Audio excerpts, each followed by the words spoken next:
बसलोय बारीसाठी, आम्हाला इथं बसायला जागा नाही, झोपायची वेळ झाली झोपायला जागा नाही, एकदम बाथरूमला जायचं बाथरूमला जागा नाही, इथं मुंग्या तोडतात आम्हाला खाली पाहायला, रात्रभर असंच बसून राहायचं, राहणार का मी? नमस्कार, मी भगवान वानखेडे. आपण पाहताय पंढरपुरातील सर्वात पहिले YouTube news channel Pandharpur live. बातमी आहे मंदिर समितीच्या रांगे संदर्भामध्ये. पंढरपूर लाईव्हनं या संदर्भामध्ये काही दिवसापूर्वी एक वृत्त प्रसिद्ध केलं होतं. पंढरपूरमध्ये अधिक मास सध्या सुरू असून पंढरपूरमध्ये भाविकांची त्या दृष्टीनं मोठी गर्दी होत आहे. विठ्ठलाच्या दर्शनासाठी अधिक मासाचं महत्त्व ओळखून भाविकांनी पंढरपूरमध्ये मोठी गर्दी केली. त्याच पद्धतीनं दर्शन रांगेमध्ये सुद्धा भाविकांची गर्दी मोठ्या प्रमाणात आढळून येते. आषाढी वारीप्रमाणे अधिक मासामध्ये विठ्ठलाचं 24 तास दर्शन सुरू ठेवता येत नाही असं मंदिर समितीनं स्पष्ट केले. परंतु रात्रीच्या वेळी मंदिर समितीची रांग किती वाजता बंद करायची, भाविकांनी त्यानंतर रांगेत लागायचंच नाही, या संदर्भात सुद्धा मंदिर समितीच्या कार्यकारी अधिकारी यांनी आपलं स्पष्टीकरण दिलेलं आहे. परंतु या संदर्भामध्ये माझ्याप्रमाणेच कायमस्वरूपी आवाज उठवणारे पत्रकार आहेत. त्यांनी काल रात्री पंढरपूरच्या दर्शन बारीची पाहणी केली. अर्थातच जिल्हाधिकारी सुद्धा काल आले होते. त्यांनी पंढरपूरची दर्शन बारीची व्यवस्था पाहिली. स्वतः मंदिर समितीचे कार्यकारी अधिकारी त्यांनी या संदर्भामध्ये स्पष्टीकरण दिलं होतं. उशिरा दर्शन बारीमधील भाविकांची म्हणजे व्यवस्था कशी आहे, त्यांच्या असुविधा काय आहेत, या संदर्भामध्ये पाहणी केली असता दर्शन बारीमध्ये जे भाविक थांबलेले असतात रात्रीच्या वेळी त्यांची अतिशय विदारक अशी अवस्था अमोल कांबळे या पत्रकारांनी स्वतःच्या कॅमेऱ्यामध्ये चित्रित केलेली आहे.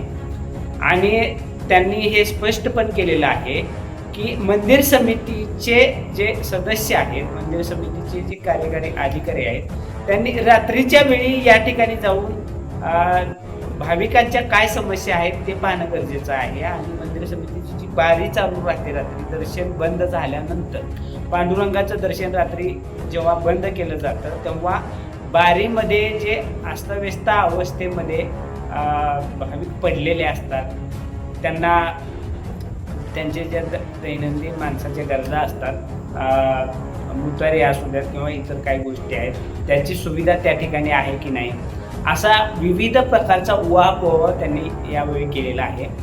याच वेळी वारकरी संप्रदायातलं मोठं नाव आहे वीर महाराज यांनी सुद्धा विश्लेषण केलेलं आहे की नेमकं भाविकांना कशा पद्धतीनं या दर्शनबारीमध्ये त्रासाला सामोरं जावं लागतंय.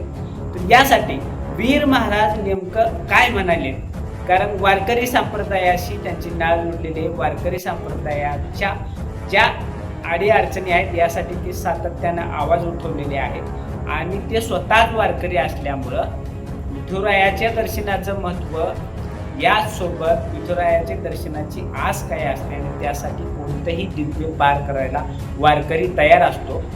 अशाच पद्धतीचे हे वारकरी रात्री दर्शन बंद झाल्यानंतर मोठ्या संख्येनं दर्शन बारीमध्ये थांबलेले असतात आणि त्यांना कोणकोणत्या त्रासाला सामोरं जावं लागतं. यासाठी मंदिर समितीनं कोणती पावलं उचलावीत यासाठी वीर महाराज यांनी केलेलं विश्लेषण अतिशय महत्त्वाचं आहे. बघा नेमकं महाराज काय म्हणाले. रामकृष्ण हरी. रात्रीचे 12 सव्वा 12 झालेले आहेत आणि या ठिकाणी दर्शन रांग पूर्ण आपण पाहतोय. दर्शन रांग या ठिकाणी थांबलेली आहे. पत्रकार बांधवांनी गेल्या 2 दिवसामध्ये उठवलेल्या आवाजामुळे मंदिर समितीकडून या ठिकाणी पिण्याच्या पाण्याची वगैरे व्यवस्था करण्यात आलेली आहे. मात्र गंमत अशी आहे की हे दर्शन रांग जे आहे पत्रा शेड पासून ते खाली कासार घाटापर्यंत ही पूर्ण फक्त दर्शन रांग आहे. कासार घाटाजवळ दर्शन रांग बंद करण्यात आलेली आहे ब्रिज पासून अलीकडं. तर वास्तविक दर्शन रांग ही बंद जी आहे ती त्या पत्रा शेड जवळच बंद करणं अपेक्षित आहे. कारण या संपूर्ण रांगेमध्ये जर आपण पाहिलं तर या संपूर्ण रांगेमध्ये संपूर्ण भाविक झोपलेले आहेत. यांना कुठल्याही पद्धतीची सुविधा या ठिकाणी उपलब्ध नाही.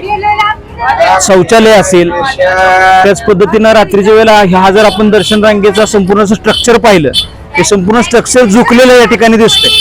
रात्रीच्या वेळेला जोराचा वारा आला, पाऊस आला तर या ठिकाणची जी कंडिशन आहे ती अतिशय वाईट ठरू शकते. कुठल्याही पद्धतीची दुर्घटना होण्याची शक्यता नाकारता येत नाही. त्याच्यामुळं दर्शन रांग ही पत्रा शेडमध्ये जर त्या ठिकाणी थांबवली असती तर त्या ठिकाणी मग भाविकांना शौचालयाच्या बाकीच्या सगळ्या सुविधा उपलब्ध आहेत.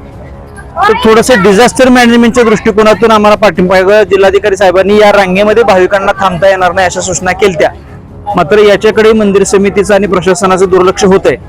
तर याच्यावरही मंदिर समितीनं तात्काळ उपाययोजना करून या रांगेमध्ये सुद्धा भाविकांना रात्रीच्या वेळेला झोपता येणार नाही अशा पद्धतीची व्यवस्था करून त्या ठिकाणीच निवासाची व्यवस्था. आणि या ठिकाणी कारण काय होतं, पहाटेच्या वेळेला या दर्शन रांगेमध्ये मोठ्या प्रमाणात गोंधळ निर्माण होतो. पुढे दर्शन रांग सुरू झाल्यानंतर घुसखोरी होण्याची शक्यता असते. त्याच्यामुळं ही दर्शन रांग पत्रा शेडच्या त्या ठिकाणी जर बंद केली तर कुठल्याही पद्धतीचं या ठिकाणी आपल्या भविष्यात दुर्घटना टाळता येऊ शकतात. याच्यावरती मंदिर समिती आणि प्रशासनाने विचार करण्याची गरज आहे.